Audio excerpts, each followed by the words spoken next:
Oh. Wat 'n voorreg om vanmôre te kan sing tot eer van die Here. Dis lekker om te sing. Dis lekker om aan die Here die lof en die eer en die aanbidding te bring. Groot is die Here. Ewig en getrou is ons God. Loof sy naam. Nou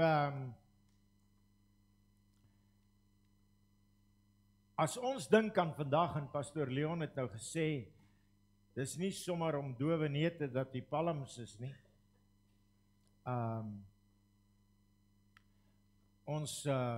Hier's palms omdat dit vandag Palmsondag is.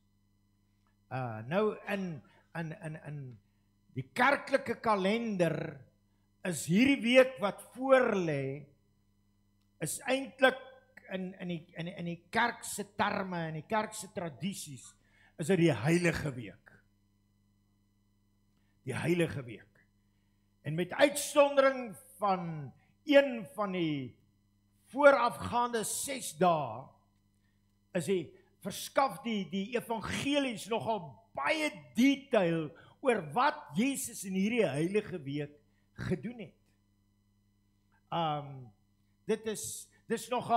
Dis nogal opmerklik dat wanneer ons dink aan hierdie laaste paar dae van Jesus op aarde, dan sit 'n aansienlike deel van die 4 evangelies. En veral Johannes word aan hierdie paar dae gewy. En daar moet altyd in gedagte gehou word. En ek wil hê, as ek vanmôre met jou praat, dan wil ek net hê met jou eie gedagtes, net bietjie deur hierdie laaste week gaan. Net bietjie saam met ons stap deur hierdie laaste paar dae. Nou, dis vandag Sondag, en kom ons sê gou vir mekaar, die eerste kerk het Sondag gevier en nie Saterdag. Maak ek julle deur mekaar. Dan moet altyd in gedagte gehou word, wanneer ons dink aan Jesus, en ons dink aan hierdie laaste paar dae, moet ons ook onsself herinner, dat Jesus was nie 'n inwoner van Jerusalem, of van die provinsie van Judea nie. Alhoewel hy in Bethlehem in Judea, enkele kilometer van Jerusalem af gebore is, het hy in Nasaret in Galilea groot geword.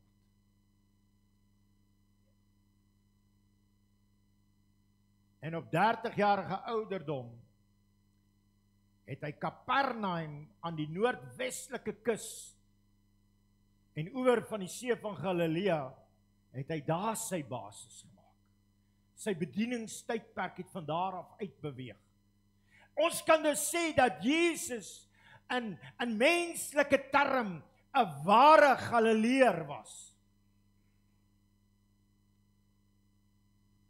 En ek wil jou graag nooi, doen jouself 'n guns en begin vanmiddag of vanaand, begin weer te lees na hierdie laaste 6 dae van Jesus se lewe.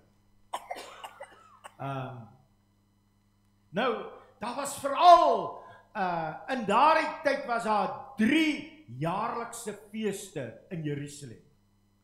En daardie feeste is deur duisende Jode bygewoon. Naamlik die Pinksterfees, die Hittefees en die Paasfees. En terwyl alle Joodse mans binne 'n radius van 24 km van Jerusalem af verplig was om hierdie feeste by te woon, het baie mense van oor die hele Israel soontoe getrek en selfs buite die grense van Israel soontoe gegaan. En kom ons onthou gou-gou, in daai dae was daar nog nie Land Rovers. Daar was nog nie Mercedes nie. Daar was selde donkiekarre. Hallo, dit het eers agterna gekom. So die meeste van die mense wat gereis het, het per voet uitgereis. Hulle het Potifar gebruik. En hulle het dae en soms weke geneem om by Jerusalem uit te kom. Want jy kan net soveel stap op 'n dag. Jy weet, hulle was nie op 'n marathon nie. Hulle het eintlik gewandel na Jerusalem met opgewondenheid en entoesiasme, het hulle gekuier en gepraat oor hierdie baie spesiale tyd wat voorlê. Het hulle eintlik soos wat hulle geloop het hulle gesels en met mekaar weer die skrif begin deel oor dit wat moet plaasvind gedurende hierdie fees. Nou, ek wil graag julle vat van Saterdag in daai laaste paar dae. As dit nou vandag sou plaasvind, was dit nou gister. Hoopelik. Saterdag. In Johannes 12 vers 1 sê, dat Jesus 6 dae voor die Pasga by die huis van sy vriende, Lazarus, Martha en Maria aangekom het. Die Saterdag voor sy teregstelling. En ek by hierdie vriende gekuier. Daar die eerste aand het Martha vir hulle ete voorgesit soos net sy kon. Maar Maria, wat altyd daar 'n spesiale oomblikke kon raak sien en eien, daardie vrou het die beste uitgekies en sy het die voete van Jesus met olie gesalf. Jesus sou 5 nagte by hulle oorwag. Daardie donderdag aand sou hy nie huis toe kom nie.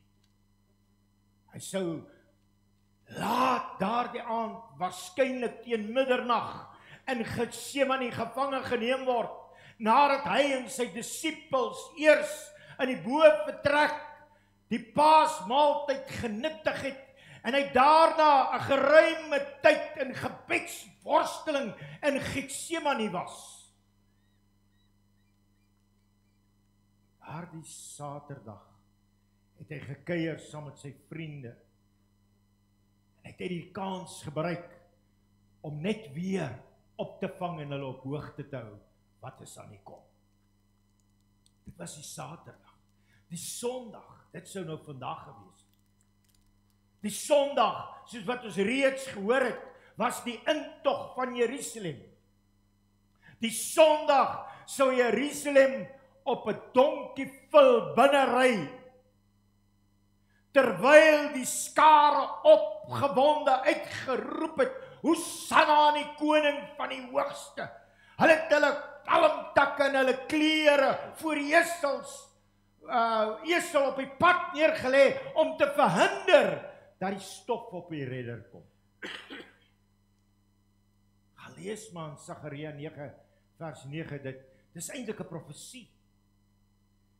Jesus het daardie dag, daai Sondag, ook die tempel besoek en daarna teruggekeer na Betanië. So, daardie Sondag was 'n feestelike geleentheid. Dit was 'n geleentheid waar mense eintlik meegesleer was deur die oomblik. Palmtakke, mense is opgewonde, en soos wat ons net gehoor het, Pastor Leon sê, alhoewel daar party mense was wat gedink het, dis die koning wat gekroon gaan word vir 'n aardse heerskappy. Maar Jesus het gekom as die hemelse koning. Hy het gekom as die hemelse koning. So die Saterdag kom hy aan by sy vriende. Die Sondag is Palmsondag met die intog in Jerusalem. Die Maandag het Jesus op pad na die tempel toe. Ek wil hê met die prentjie kry. Maandag is hy op pad tempel toe. Op pad na die tempel sien hy die vyeboom langs die pad wat geen vrug het nie. Dit is eintlik maar 'n simbool. Want sê die Bybel nie, ons is die vrye boom wat nie geword het nie. Hier het gemis. Op pad na die tempel toe, sien hy 'n vrye boom langs die pad en hy vervloek, wat net blare aan het en geen vrugte nie. Op die tempelterrein het hy die geldwisselaars se tafels en die duiweverkopers se stoele omgegooi, omdat hulle die huis van God 'n handelsplek gemaak het. Kan jy al daai prentjie sien? Jesus loop. Hy kom verby 'n vrye boom. Sy disippels is by hom. Hy bestraf daai vrye boom. En die vrye boom verdroog van sy wortels af. Hy kom by die tempel ingestap. Hy kom en hy sien die geldwisselaars in die tempel, hy gooi hulle tafels om. Die duiweverkopers het gedink, ons is daarom veilig, maar hulle stoele word omgegooi en jy sien net duiwe. En hy roep uit, hierdie sal 'n huis van gebed wees. Nie 'n plek waar mense besig is om na hulle self om te sien. Ek dink die disippels, en vergewe my,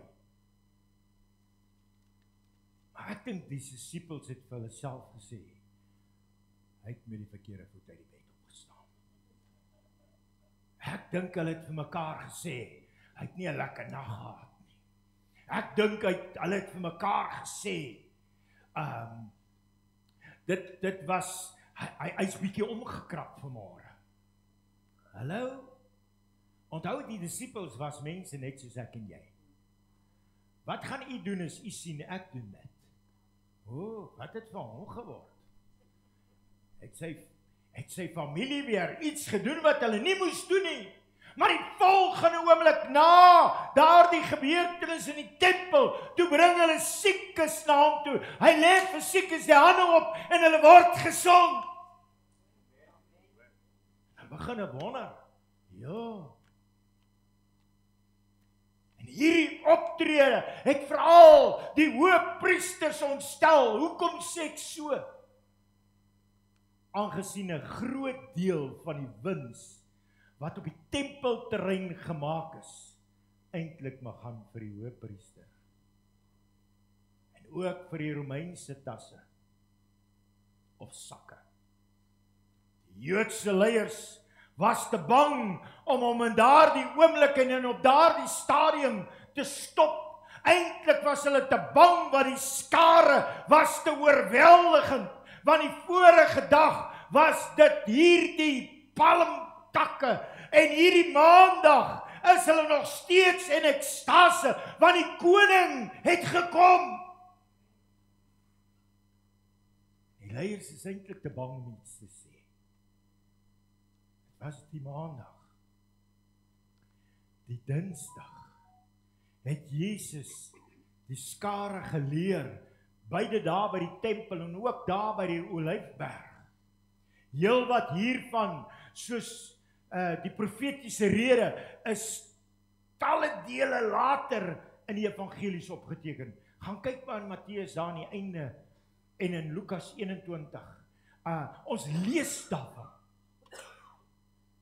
Gedurende die dae, dalk ook op die Woensdag, het die skrifgeleerdes die kans aangegryp, terwyl hy leer, en terwyl hy beginsels neerlê, terwyl hy vertel van die koninkryk, kom hierdie skrifgeleerdes aan die fariseërs, en hulle stel allerhande strikvrae, om hom in 'n lokval te lei, maar hy's alwys,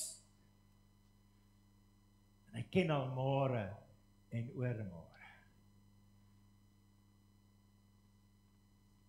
Hulle het steeds 'n geldige rede gesoek om Jesus aan te kla. Hulle het rede gesoek om hom in 'n wip te vang. Hulle het rede gesoek om hom om die bos te probeer lei. Hulle wou hom in onguns by die volk bring. Maar daai Dinsdag, terwyl hy leer en eintlik 'n bespotting van die skrifgeleerdes maak, en eintlik die skrifgeleerdes in die skadu stel. het hy sy woord duidelik begin maak aan hulle. Nou, dis nie duidelik wat Jesus daardie Woensdag gedoen het nie. Ek het probeer kyk, maar waarskynlik dink ek Jesus het geweet sy tyd het aangebreek. En ek dink daai dag het hy spesiaal aandag gegee aan sy disippels. Hy was saam met hulle. Hulle het baie tyd in gebed deurgebring. Hulle het daardie dag begin gereed maak vir dit wat moet kom.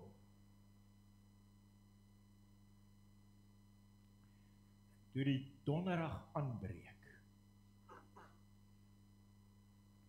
het die disippels in opdrag van Jesus die bovertrek gaan gereed maak en voorberei vir die Pasga.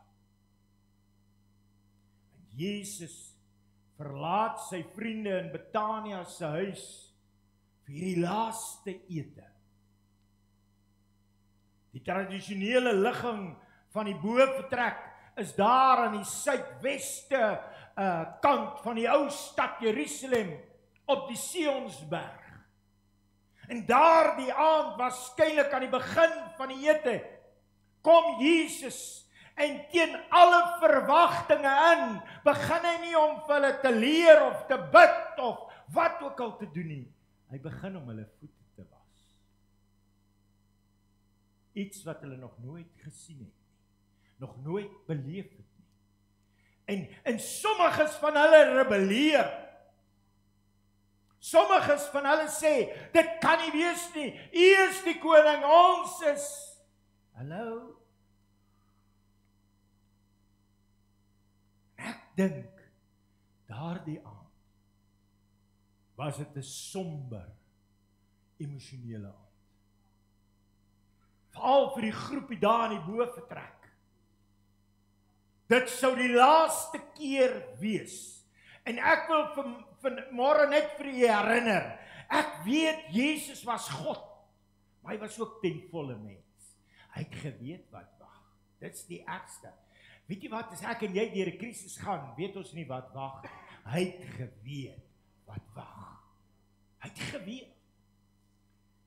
En hy laaste keer, as Jesus die paaslam saam met hulle eet, is daar emosies.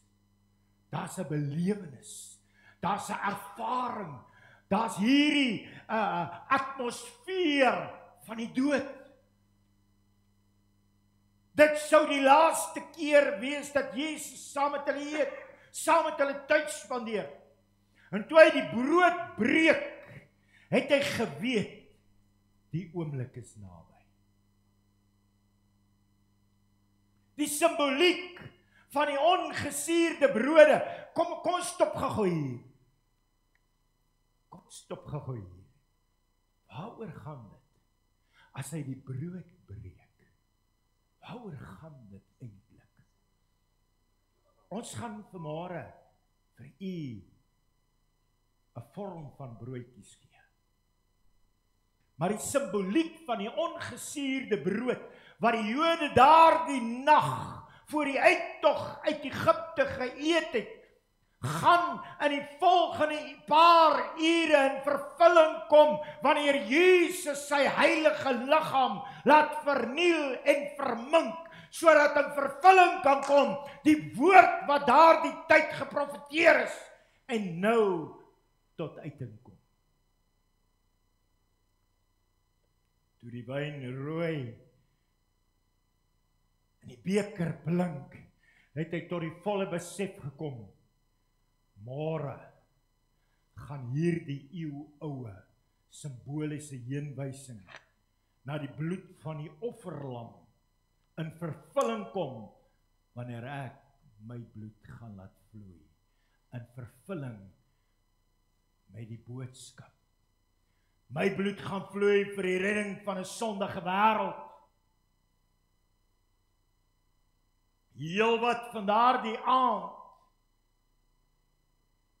wat hy vir hulle gesê het, is deur die 4 evangelies en die 4 evangeliste opgeteken, soos die aangrypende hoë priesterlike gebed in Johannes 17. Jesus het daardie aand 'n hele paar dinge gesê wat sy disippels ontstel het. Kom ons noem 'n paar voorbeelde. Eerstens het hy vir hulle gesê, die oomblik het aangebreek. My dood is hier. Dit het hulle ontstel.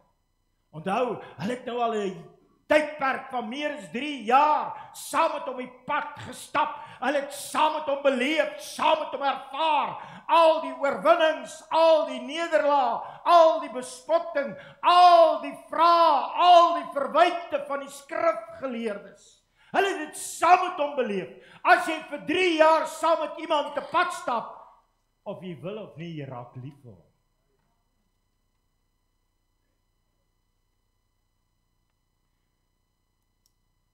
Hy het vir hulle vertel, sy dood is op hande. Tweedens het hy gesê, Petrus, waarom wil jy my verloon? Hy het ook vir hulle gesê, dat een in hulle midde sou hom verraai en aan die volk uitlewer. En daarna het hy Judas geïdentifiseer as die een. Judas, dink net bietjie hieroor. Judas, die een wat die sak gedra het, die een wat 'n beheer was van die geld.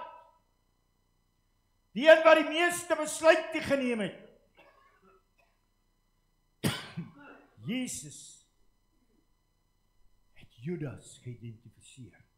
En Judas, toe die oomblik toe dit gebeur, toe sit soos 'n bose gees wat toe inkom. En hy het onmiddellik opgespring en die boefretrek verlaat. En dit was nag.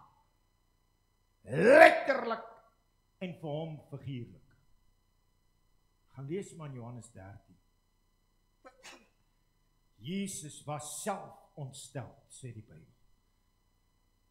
Tog word sy tere sorg en sy liefde geopenbaar, deurdat hy in daardie oomblikke vir sy disippels sê, laat julle hart nie ontsteld word nie.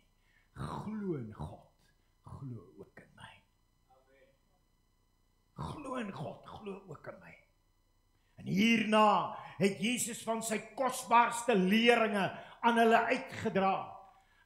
Dit juis met daardie oomblik dat hy met hulle praat, ek sal weggaan, maar daar gaan 'n trooster gestuur word. 'n helper, 'n parakletos. Hy praat ook daar oor die ware wynstok. En hy het met sy disippels die mees intieme gesprekke gehad en om hulle voor te berei vir dit wat op pad was. En toe volg die pad vanuit die boefretrek na Getsemane. Nou ons het al 'n klomp goed daaroor gehoor. Ek dink na hierdie diep geestelike en emosionele byeenkoms het hulle die paadjie na Getsemane begin stap.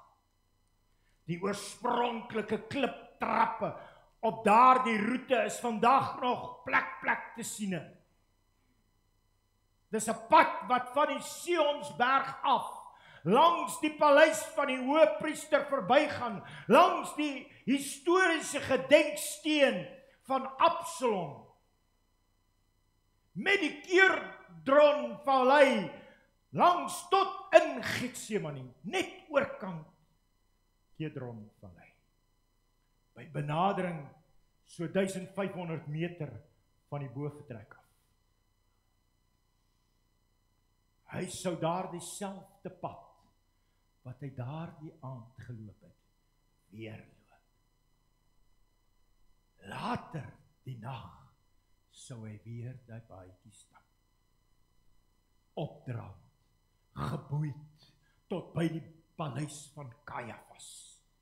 Ek wonder, en ek is net mens, wat deur Jesus se gedagtes gegaan het, daar die laaste aand voor sy dood, toe hy by hierdie antieke gedenksteen verbyloop van Absalom. En miskien moet ek gou sê, terwyl ek die kans het. Daar was soveel ooreenkomste as verskille tussen Absalom en Jesus. Beide word die seun van Dawid genoem. Die naam Absalom beteken vader van vrede. Jesus word genoem die vredevors. Al twee in die vleuer van hulle lewe, al twee van hulle het op 'n onnatuurlike wyse gesterf. Albei het aan die einde van hulle lewe aan 'n boom gehang om te sterf. Maar hoe groot die verskil dan nie. Absalom, wat die vader van vrede genoem word, het alles behalwe vrede geken en gebring. Jesus sou deur die eeue heen miljoene mense die ware vredevors te laat ontmoet. Het jy al hom ontmoet as die vredevors? Die vrede van God wat alle verstand te bowe gaan. Absalom se wrede dood aan die hand van Joab het hy verdien. Want hy het alles gedoen wat hy kon om sy pa Dawid smart en skande en vernedering te bring. Jesus was die volmaakte, die onskuldige, die een wat nie verdien het om te sterf nie, die een wat sy Vader so behaag het, dat daar meer as een keer uit die hemel geroep word, dit is my geliefde seun, in wie ek welbehaag het. U weet, toe Adam en Eva in die tuin van Eden sondig, kom God na Eva, daar in Genesis 3. En daai belofte wat hy vir Eva gee, sou nou in vervulling kom. Dit word nie verniet die moederbelofte genoem nie. Want die belofte sê, en ek sal vyandskap stel tussen jou en die vroue, tussen jou saad en haar saad. Hy sal jou kop vermorsel, en jy sal hom aan die hakskeen byt. Dis die moederbelofte, en die spanning tussen die koninkryk van lig en die koninkryk van duisternis, tussen die saad van die vrou en die slang, het 'n kritiese oomblik bereik. Geen wonder dat Jesus na die Paasmaaltyd en voor sy groot smart en lyding die behoefte aan gebed gehad het nie, want hy het dit nodig gehad. Hy het nodig gehad dat sy Vader hom bonatuurlik en op 'n bonatuurlike wyse sou aanraak en versterk vir hierdie smartlike ure, die grootste smartlike ure wat ooit in die hemel en op aarde plaasgevind het. Dan waarskynlik onderweg na die tuin van Getsemane, voordat hy oor die Kedron spruit, die tuin binnegaan, het hy 'n aangrypende gebed gebid vir sy disippels. Hy het ook gebid vir eenheid onder die wat deur die disippels se getuies tot inkeer sou kom en hulle wat in hom sou glo, naamlik die kerk van die Here Jesus Christus. En hierdie gebed, as ook die woorde wat hy vroeër die aand in die boventrek gegee het en gespreek het, kry 'n dieper, nuwe, aangrypende betekenis wanneer 'n mens dit in konteks beleef. Die Bybel sê, en daarna is hy in Getsemane ingelei. Ek wonder of ons ooit sal kan verstaan wat Jesus moes deurgaan. Het jy enige idee hoe dit moet voel as jy weet, nie lang van nou af nie, gaan hulle my kom haal. nie lank van nou af nie, gaan ek verneder, bespot en gemergel word. Weet u wat deur sy gemoed moes gaan? Gewonder, hy roep uit, Here, kan hierdie beker nie maar by my verbygaan nie. Gewonder, hy roep na die Vader, en hy roep in soveel spanning, en hy roep in soveel angs, en hy roep in soveel benoudheid, dat sy sweet verander in bloed. Kan jy jouself voorstel, jy het al baie gestres, maar nog nie so nie. Jy het al baie spanning beleef, maar jou sweet het nie gedrup soos bloed nie. Dis waar Jesus moes deurgaan. In Getsemane moes hy homself voorberei, geestelik. Hy moes homself voorberei om in gereedheid te kom vir dit wat wag. Hy moes daardie nag oorgee. Hy moes daardie nag 'n plek kom waar hy oorgee. Ek wil vanmôre vir jou vra. Jesus was bereid as mens om in jou plek daardie pad van smarte te loop. Wat is jy bereid om vir hom te doen? Wat is ons regtig bereid om vir hom te gee? Ons het vanmôre begin sing. Die eerste liedjie wat ons gesing het, en ons bely het, is Here, ek kom gee oor. Ons gee oor. I surrender. Ek gee oor. In u hand gee ek my lewe. Baie van ons het hom dalk as die verlosser in ons hart, maar hy's dalk nie die Here van jou lewe nie. Ek wil vanmôre vir jou vra, in hierdie heilige week wat voorlê, moet jy nie in hierdie week weer opnuut aan die voet van die kruis gaan kniel. En ek wil jou vra, en miskien het jy hierdie week tyd, miskien het jy nie tyd nie, maar iewers in hierdie week moet jy gaan stil word voor hom. As ons net dink aan hierdie week, die heilige week, is dit jou kans om in hierdie heilige week opnuut heilig te word. Amen. Kan ons vanmôre onsself in God se hand kom gee? Net daar wie sê, Here, dit gaan nie oor my nie. Dit gaan nie oor my nie.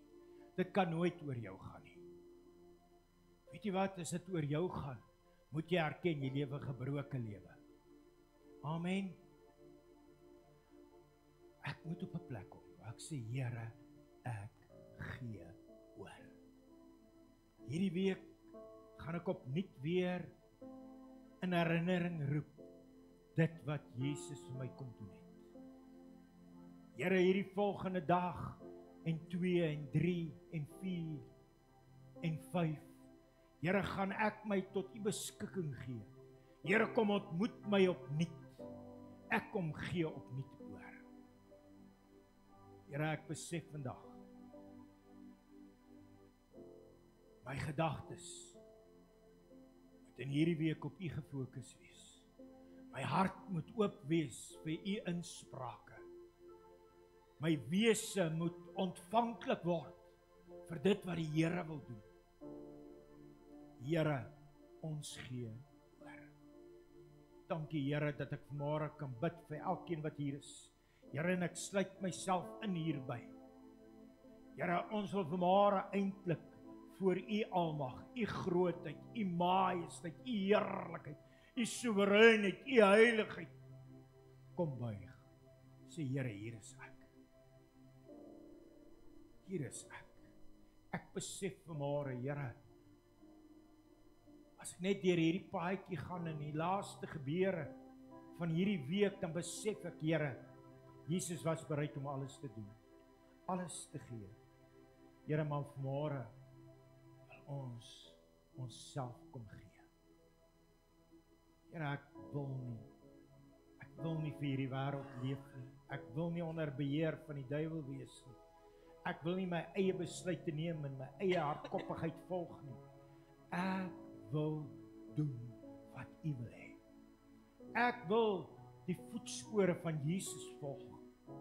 Ek wil 'n disipel wees, 'n navolger, wat doen wat die Here wil hê, uitvoer wat hy verlang.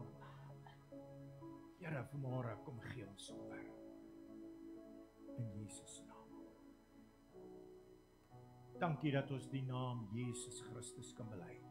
Wil jy nie net daar wees, net vir 'n oomblik sê Jesus, Jesus, Jesus, Jesus my verlosser, Jesus my saligmaker, Jesus my redder, Jesus ook my groot geneesheer, Jesus, ek kom gee oor, hier is ek, word verheerlik. Jesus, mag my lewe U verheerlik, mag my optrede U verheerlik, mag my woorde U verheerlik, mag my gedagtes U vereer, mag my hart sing en juig tot U eer. Here, ek bely Jesus, Jesus, Jesus, Jesus, Jesus. Here, ons kom nie vanmôre soos 'n skare wat net palmtakke gooi omdat ons iets uit dit wil hê nie. Ons gooi nie vanmôre palmtakke vir dit wat ons kan bevoordeel nie. Ons wil vanmôre onsself aan die voete kom neerwerp. Onsself kom gee. Ons wil onsself onderwerp. Ons wil onsself laag buig en oorgee in Jesus naam. Amen. Ons wil graag hê u moet vanmôre nagmaal gebruik, is al gereël vir die gebruik van die nagmaal. Daar is